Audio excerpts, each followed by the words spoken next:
nothing will kill creativity and innovative ideas and an idea generation session faster than negativity and judgment. Okay, Mitchell, today we're going to talk about rules for better idea generation. And I want to say right here at the start, I don't like rules. Okay. I don't like them one bit. Rules are so restrictive. They're so confining.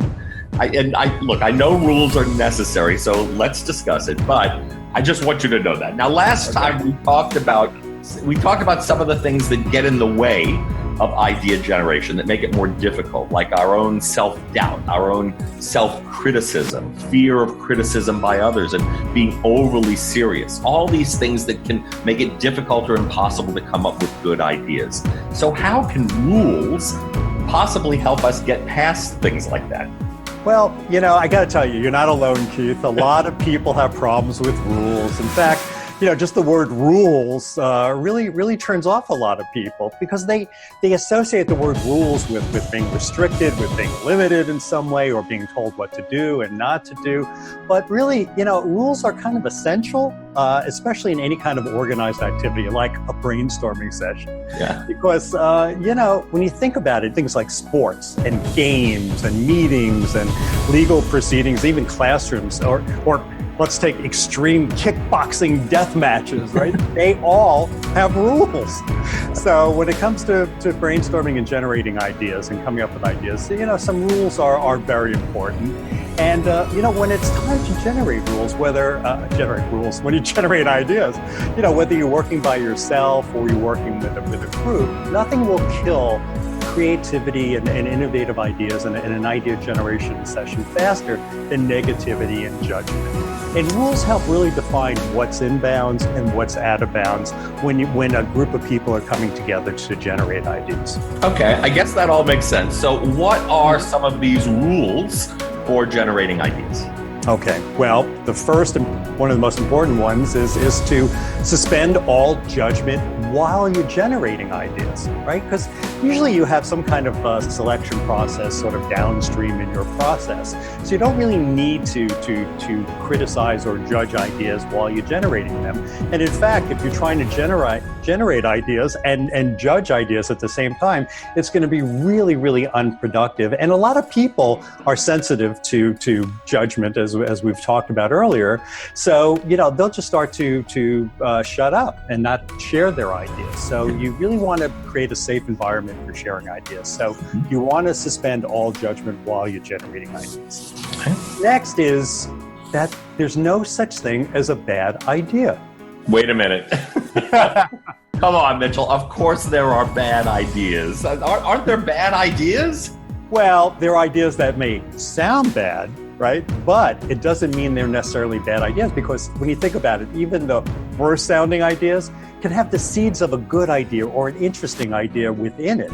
Maybe you have to do the opposite of what the idea is, or take some kind of component of it. But, a lot of bad sounding ideas really do have the kernels of game-changing ideas within them. Yeah, in fact, whenever we say that in our sessions, in our Smart Storming training sessions, or our large-scale group facilitations, when we're leading groups through the process, whenever we say there's no such thing as a bad idea, we always get pushback, right? There are always people that want to argue that point. But what we really mean by that is, while you're generating ideas, you want to give every idea the chance to live and grow so that you can see where it might take you. Yeah, and again, you have a selection process for that later on, so you don't need to have any thoughts about whether an idea is good or bad. You just really want as many ideas as you can, which leads to the next rule, which is you always want to go for quantity and not worry about the quality of ideas. Because when you think about it, for every 100 ideas that you come up with or your team comes up with, that maybe a handful or even fewer of those will be really good ideas that actually solve the challenge or give you a way to capitalize on the opportunity. So you need lots of ideas for that. And then you need to embrace wild, crazy, edgy ideas, and not just try and come up with safe, sensible ideas, because you never know how far you can go until you go too far. right? And it's always better to have an idea that is so out there, that's on the edge of audacity, because you can always pull it back you can always tame it down a little bit, rather than try and take kind of a mediocre idea or an idea that's just so-so and then try and make that more innovative. You're just never going to get there that way. Yeah, as we always say, it's highly unlikely you're going to come up with a true game changer, a really, truly innovative idea, if you're not willing to take risks and say something that seems a little bit crazy. Exactly. And yeah.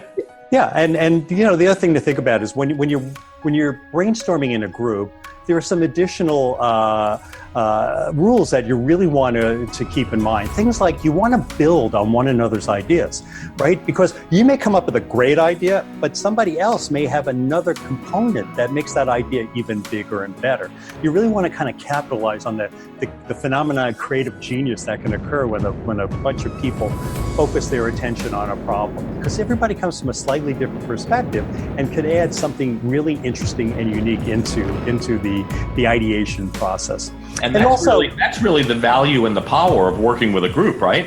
Absolutely. I mean, that's really where you get some extra juice in the process, because you have all those different perspectives to work on an idea. Right. It's the diversity that really makes it a very rich environment for co-creating ideas. Mm-hmm. Right. Another aspect is you want to only have one conversation at a time. You don't want to have side conversations starting to break out, because you want the entire group focused on what's happening and being collaboratively created. If you have little splinter conversations going on, the group will very quickly lose focus and be very unproductive. And then probably the most important one is if the boss is in the room, right?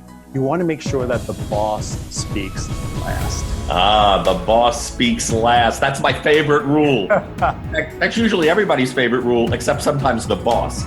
But, it really is very, very important. In fact, we wrote a blog post just about this topic, about making sure the boss speaks last. And there's a reason for that. This is not to suggest that the boss is always trying to control things or dominate. That is not always the case. And we've been in many sessions where that is not the case. But it's just human nature that we want to please our superiors, our supervisors. So if the boss expresses opinions or preferences for certain ideas or approaches, there's a high likelihood that a lot of people in the room are going to follow suit and support that notion. So whenever we're in that kind of a session with our clients, we will usually pull the person in charge aside and ask them to please hold off before sharing their ideas, so that the rest of the group can contribute. They always end up with better results by doing that. That's right. So hopefully now our audience understands just why rules are so important, because you see, creativity without some guidelines usually just turns into chaos. But if you have a few simple rules in place, well, the process runs smoothly and the ideas flow freely. That's right, Keith. But wait, there's more. Because one of the most evil and insidious things that every one of us does when we sit down to generate ideas is that we assume that we know beforehand what is or is not possible. So we put limitations on our thinking.